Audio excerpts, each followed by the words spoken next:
السلام علیکم ناظرین، میں ہوں منصور علی خان۔ اپنے ڈیل چینل کے اوپر آپ کو خوش آمدید کہیں گے۔ پچھلے 12 گھنٹے بڑے اہم ترین 12 گھنٹے ہیں جس کی تفصیلات آپ کے سامنے ہم شیئر کریں گے۔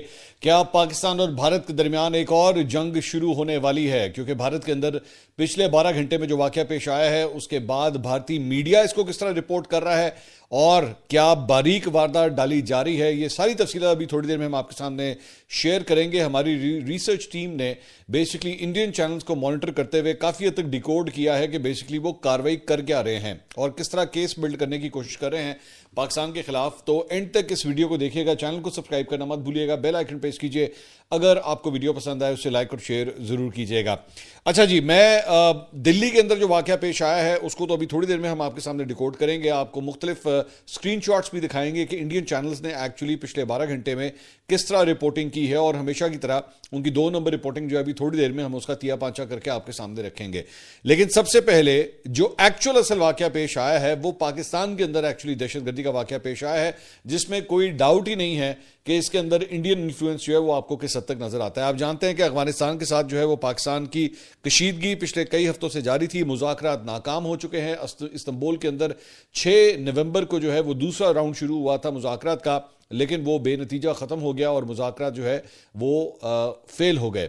اب اس کے بعد ایک واقعہ کیا پیش آتا ہے کہ جنوبی وزیرستان میں دہشت گردوں کی جانب سے کیڈٹ کالج وانا کے اوپر جو ہے وہ اٹیک کیا جاتا ہے، ناکام اٹیک کیا جاتا ہے، اور اس میں بارود سے بھری ہوئی گاڑی جو ہے وہ ٹکرائی گئی اس کے کالج کے گیٹ کے اوپر، اور اندر داخل کرنے کی اس نے کوشش کی گئی۔ اس گاڑی کی جانب سے جوابی فائرنگ سے جو ہے وہ 2 دہشت گرد مارے گئے، جبکہ 3 اندر داخل ہونے میں کامیاب ہوئے، جن کا وہاں پہ سیکورٹی فورسز نے بعد میں محاصرہ کر لیا۔ ISPR کے مطابق وانا میں واقع کیڈٹ کالج وانا کے اوپر حملہ کیا گیا، اور حملہ آوروں کا تعلق جو ہے وہ تنظیم فتنۃ الخوارج سے تھا۔ حملہ آوروں نے کالج کی بیرونی سیکیورٹی سرحد کو توڑنے کی کوشش کی، تاہم ہماری چوکس اور پختہ کارروائی نے ان کے مذموم عزائم کو فوری طور پر جو ہے وہ ناکام بنا دیا۔ ISPR کے مطابق حملہ آوروں نے مرکزی گیٹ پر بم سے بھری گاڑی کو ٹکرایا، جس کے نتیجے میں مرکزی دروازہ منہدم ہوا اور قریبی انفراسٹرکچر کو نقصان پہنچا۔ سیکیورٹی فورسز نے پیشہ ورانہ مہارت اور بہادری کا مظاہرہ کرتے ہوئے اندر گھسنے والے حملہ آوروں کا مؤثر جواب دیا۔ آپریشن کے دوران 2 خارج ہلاک ہو گئے، جبکہ 3 خارج کالج کے انتظامی بلاک میں داخل ہونے میں کامیاب ہوئے اور وہیں محصور ہیں، جن کے خلاف محاصرہ کر کے کلیئرنس آپریشن جو ہے آخری اطلاع تک، جب تک ہم یہ ویڈیو ریکارڈ کر رہے ہیں تب تک یہ آپریشن ابھی بھی جاری تھا۔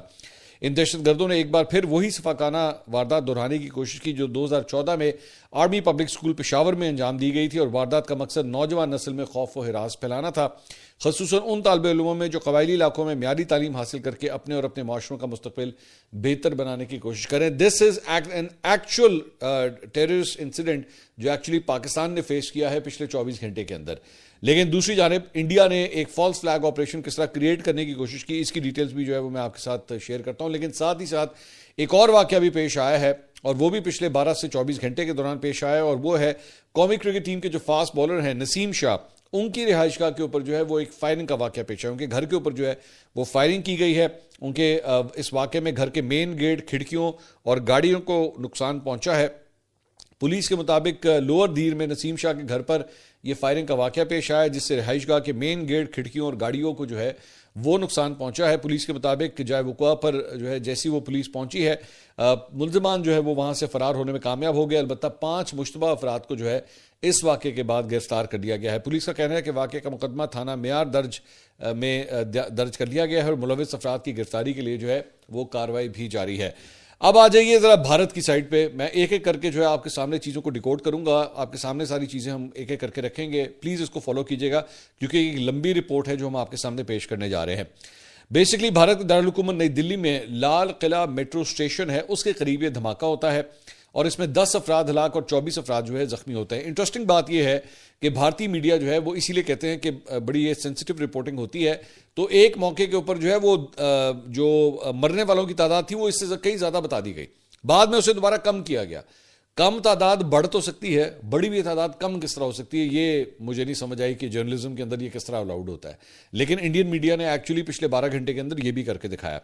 بہرحال اس کے بعد جب اس کی مزید ڈیٹیلز جو ہیں وہ سامنے آنا شروع ہوئیں، اور انہوں نے مطلب آؤ دیکھا نہ تاؤ، as a matter of fact ان کے مختلف جو سوشل میڈیا اکاؤنٹس ہیں انہوں نے تو فوراً میرے خیال میں پہلے 10 منٹ کے اندر ہی جو ہے پاکستان کے اوپر بلیم کرنا شروع کر دیا کہ جناب یہ پاکستان نے کیا ہے، یہ دہشت گردی کا واقعہ ہے، پاکستانی اس کے اندر ملوث ہے۔ کوئی شواہد نہیں، کوئی ثبوت نہیں۔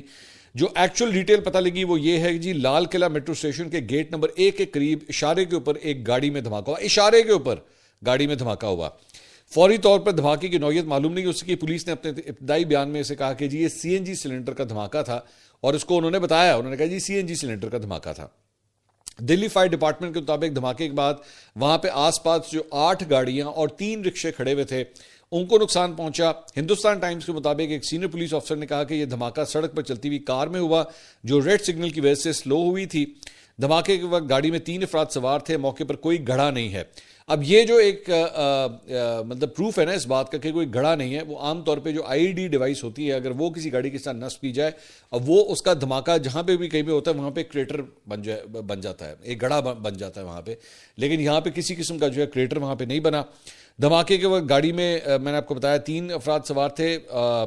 اس کے علاوہ دھماکے سے متاثرہ افراد میں چھرے سے, عام طور پہ جو بھی اس قسم کا کوئی ٹیررسٹ ڈیوائس اگر وہ لگائی جاتی ہے تو اس میں چھرے یا کیل وغیرہ یہ چیزیں اس بم کے اندر جو ہے وہ استعمال کی جاتی ہیں. وہاں پہ اس قسم کی کوئی شواہد جو ہے وہ بھی نہیں ملے ہیں. ایک اور سینئر پولیس اسپیشل آفیسر نے بتایا کہ جائے حادثہ پر کیل, چھرے, تار یا کیمیکل اور دوسرا کوئی مشکوک ملبہ بھی جو ہے وہاں سے نہیں ملا ہے. دھماکے کے بعد لال قلعہ کے سامنے موجود چاندنی چوک کے بازار میں افراتفری مچ گئی اور دکانیں جو ہیں وہ بند کر دی گئیں. اس کے علاوہ دلی پولیس کے کمشنر ستیش گولچا نے صحافیوں سے بات چیت کی. انہوں نے کہا جی ایک سست رفتار سے آنے والی گاڑی لال بتی پر رکی, اس گاڑی میں دھماکہ ہوا جس کی وجہ سے قریب موجود دیگر گاڑیاں بھی تباہ ہو گئی. انہوں نے کہا کہ دھماکہ شام 7 بجے سے کچھ پہلے ہوا ہے. NDTV کے مطابق دھماکے میں استعمال ہونے والی ہنڈائی i20 کار کی رجسٹریشن جو ہے وہ ہریانہ سے بتائی جاتی ہے. اچھا, بعد میں اس کے اندر بھی تبدیلی کی گئی. بعد میں اس کے اندر یہ تبدیلی کر دی گئی. پہلے کہا جی ہنڈائی گاڑی تھی, اس کے بعد کہا نہیں یہ سوزوکی ماروتی گاڑی تھی. سوزوکی ماروتی بالکل ہمارے یہاں پہ جس طرح آلٹو گاڑی ہوتی ہے بالکل اسی طرح کی گاڑی ہوتی ہے کہ نہیں جی اس کے اندر دھماکہ ہوا. تو گاڑی بھی جو ہے وہ تبدیل کر دی گئی انڈین میڈیا کی جانب سے. گروگرام پولیس نے لال قلعہ دھماکے سے منسلک کار کے سابق مالک, اس کو بھی جو ہے وہ بتایا کہ جی محمد سلمان ہے, اس کو حراست میں لے لیا. سابق مالک کو مطلب ایون ان کے پاس بھی ریکارڈ کے اندر جو اب مالک ہے وہ یہ شخص نہیں ہے, لیکن کیونکہ پرانا مالک جو ہے وہ مسلمان تھا تو اس کو جناب تو آ جانا بھائی کیونکہ تو مسلمان ہے, اسے بھی گرفتار کر لیا گیا. اور ساتھ ہی ساتھ NDTV کے مطابق گاڑی جو ہے وہ کسی ندیم نام کے شخص کے پاس جو ہے رجسٹرڈ ہے. سلمان سے وہ ندیم کی طرف چلے گئے.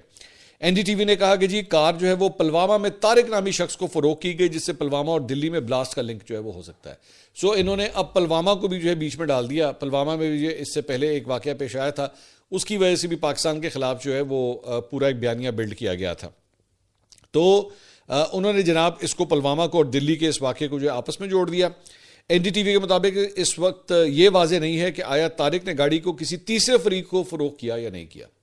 سو مطلب یہ اچھا انٹرسٹنگ بات آپ صرف یہ نوٹ کیجئے کہ عام طور پہ یہ مطلب کیونکہ پاکستان تو دہشت گردی کا شکار رہا ہے اور یہاں پہ جو طریقہ کار یہ ہوتا ہے کہ یہ جو اس قسم کی گاڑیاں ہوتی ہیں نا وہ جو استعمال کی جاتی ہیں یا تو وہ نان کسٹم پیڈ ہوتی ہیں جو ایکچولی پاکستان میں دہشت گردی کے لیے استعمال کی جاتی ہیں, یا پھر وہ عام طور پہ وہ گاڑیاں چوری کی ہوتی ہیں, چھینی گئی ہوتی ہیں, کافی دنوں سے, مہینوں سے, ہفتوں سے جو ہے وہ گاڑیاں غائب ہوتی ہیں, وہ مل نہیں رہی ہوتی اور یکایک جو ہے وہ کسی دہشت گردی کے واردات کے اندر استعمال ہوتی ہے. یہاں پہ انٹرسٹنگ بات یہ ہے کہ مالکوں کا پورا ایک ٹریس موجود ہے. اگر یہ کوئی دہشت گردی کا واقعہ ہوگا تو بیوقوف آدمی ہوگا کہ بیٹھ کے اپنی گاڑی بھی جو ہے وہ استعمال کروا رہا ہے اور مالک جو ہے وہ پکڑا بھی جا رہا ہے بڑے آرام سے, مطلب اگلے 12 گھنٹے کے اندر مالک بھی پکڑا جا رہا ہے. دہشت گردی کی وارداتیں اس طرح نہیں ہوتی, مطلب ایسا کوئی ٹریس یا ٹریل جو ہے وہ نہیں ہوتا, وہ بندہ ہی ٹریس نہیں ہوتا, یا تو پھر اس نے پہلے سے ہی جو ہے وہ بتایا ہوتا ہے کہ جناب میری گاڑی جو ہے وہ چوری ہو گئی ہے اور اس کے بعد پتہ لگتا ہے وہ گاڑی جو ہے دہشت گردی کی کسی واردات کے اندر استعمال ہوئی ہے. اس کے علاوہ جیسے یہ واقعہ ہوا ہے تو ممبئی کے اندر بھی جو ہے وہ دلی کے اندر واقعہ ہوتا ہے, ممبئی کے اندر بھی جو ہے ہائی الرٹ کر دیا جاتا ہے. دلی کے اندرا گاندھی ایئرپورٹ کے اوپر جو ہے اس کے ساتھ ہی دلی میٹرو, لال قلعہ, سرکاری عمارتیں بھی جو ہے وہ بھی ہائی الرٹ کر دی جاتی ہیں. دلی میں امریکی سفارت خانے نے اپنے شہریوں کے لیے سیکیورٹی الرٹ جاری کرتا ہے اور وہ انہوں نے کہا کہ جی وہ ہجوم سے اور لال قلعے کے ارد گرد کے علاقوں سے دور رہیں اور سیاحتی مقامات کے اوپر جو ہے محتاط رہیں. سال 2011 میں دلی ہائی کورٹ کے باہر ایک بریف کیس میں دھماکے کے نتیجے میں تقریباً 1 درجن افراد مارے گئے تھے. یہ شہر میں اس نوعیت کا آخری بڑا واقعہ تھا. قومی دارالحکومت میں سیکیورٹی کی ذمہ داری وفاقی وزارت داخلہ کے پاس ہے. دلی پولیس براہ راست اسی کو رپورٹ کرتی ہے, اگرچہ دارالحکومت کے اپنے مقامی حکومتی ادارے بھی وہاں پہ موجود ہیں. اس کے علاوہ اب ذرا میں آپ کو تھوڑا سا چینلز نے کس طرح اس کو رپورٹ کیا ذرا وہ بھی ہم آپ کے سامنے رکھ دیتے ہیں تاکہ آپ کو ان کی جو طریقہ واردات ہے، باریک وارداتیں جو ڈالتے ہیں وہ بھی آپ کو پتہ لگے۔ Republic T V, Arnab Goswami کا مشہور زمانہ، ارنب گوسوامی جو بیسیکلی پاکستان کے خلاف جو ہے زہر اگلتا ہے، انہوں نے دھماکے کے لیے ابتدا کے اندر جو ہے پہلے ایکسپلوژن کا لفظ استعمال کیا کہ جی دھماکہ ہوا ہے، اور بعد میں انہوں نے کہا جی بلاسٹ جو ہے انسائیڈ کار، اس کی ہیڈ لائن جو ہے انہوں نے چلائی کہ جی گاڑی کے اندر یہ کوئی دھماکہ ہوا ہے۔ 8:30 بجے کے قریب ریپبلک نے رپورٹ کیا جی دھماکے میں جو ہے 9 افراد ہلاک ہوئے ہیں۔ میں آپ کو بتا رہا ہوں کیونکہ ہم لوگ ان کو پوری طرح مانیٹر کر رہے تھے، اور ان کو مانیٹر کرنا بہت ضروری ہے تاکہ ہر قسم کی کنسپریسی تھیوری جو ہے اس کو نگیٹ کیا جا سکے۔ 8:58 کے اوپر رپورٹ کیا جاتا ہے جی 11 افراد ہلاک ہو گئے ہیں۔ پہلے 9 افراد، اس کے بعد کہتے ہیں جی 11 افراد ہلاک ہو گئے ہیں۔ 9:11 کے اوپر رپورٹ کیا جاتا ہے جی 10 افراد ہلاک ہوئے ہیں۔ ایک بندہ جو ہے آٹومیٹکلی زندہ ہو جاتا ہے، مطلب 8:58 کے اوپر 11 اور 9:11، یعنی کہ آپ سمجھ لیجئے کہ 13 منٹ کے بعد جو 11 افراد تھے وہ 10 ہو جاتے ہیں، ایک بندہ خود ہی زندہ ہو جاتا ہے۔